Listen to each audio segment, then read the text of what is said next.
సమాజంలో చాలా మందికి ఐవీఎఫ్ సెంటర్కి ఎందుకు వెళ్ళాలి ట్రీట్మెంట్ ఐవీఎఫ్ సెంటర్లో కాకుండా మామూలు మిగిలిన హాస్పిటల్స్లో అవ్వదా అనుకుంటారు.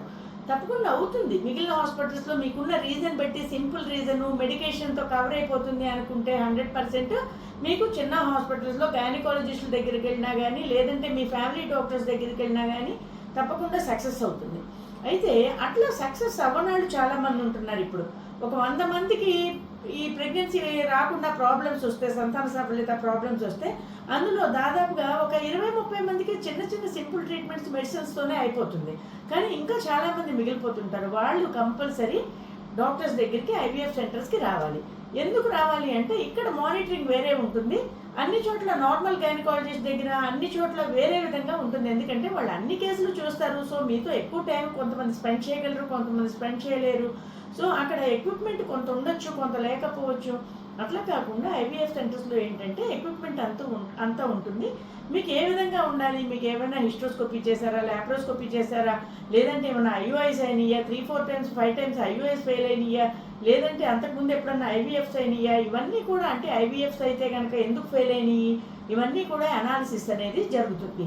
అలాగే మీకు కరెక్ట్గా రీజన్ ఎక్స్ప్లెయిన్ చేయడం జరుగుతుంది. ఇప్పుడు ట్యూబ్స్ ప్రాబ్లం అయినాయి అనుకోండి, ట్యూబల్ బ్లాక్ ఉంది, ఓకే మీరు ఐవీఎఫ్కి వెళ్ళండి. మీ హస్బెండ్లో ప్రాబ్లం ఉంది, ఐసీఎస్ఐ అనే ట్రీట్మెంట్కి వెళ్ళండి. లేదంటే బ్లాస్టోసిస్ట్లో కరెక్ట్గా రిజల్ట్ ఉంటుంది.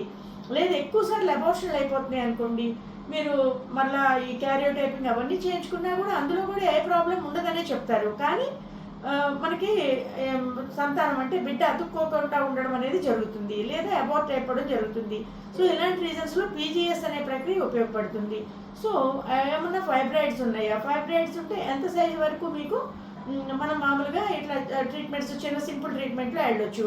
లేదు ఎండోమెట్రియోసిస్ స్టార్టింగ్లో ఉందా, సో దానికి ఏ విధంగా మనం ముందుకెళ్ళాలి ట్రీట్మెంట్కి, యూట్రస్ సెప్టమ్ ఉందా, లేదంటే బైకోర్నివేట్ యూట్రస్ ఉందా, యూనికోర్నివేట్ యూట్రస్ ఉందా, ఇవన్నీ కూడా అనాలిసిస్. లేదు పీసీఓఎస్ ఇర్రెగ్యులర్ సైకిల్స్. చాలామంది పీసీఓఎస్కి వెళ్ళిన వాళ్ళు ఏమంటారు డాక్టర్స్ దగ్గరికి, మాకు రెగ్యులరైజ్ కావాలి పీరియడ్ అంటారు. But regularisation is not a solution for everyone. పెళ్ళైన వాళ్ళకి రెగ్యులరైజేషన్ కాకుండా ఒక బిడ్డ పుడితే ఆటోమేటిక్గా రెగ్యులరైజ్ అవుతుంది. సో మీకు బిడ్డ అనేది ఇంపార్టెంట్. సో ఇవన్నీ కూడా క్లియర్గా చెప్పడానికి మీకు highly educated and qualified doctors, only fertility ఫీల్డ్లో ఉండేవాళ్ళు బెటర్గా ఎక్స్ప్లెయిన్ చేసి మీకు డెఫినెట్గా మంచి ట్రీట్మెంట్ ఇవ్వగలిగే అవకాశం ఉంటుంది. కాబట్టి ఐవీఎఫ్ సెంటర్స్కి రావాలి అని చెప్తాం.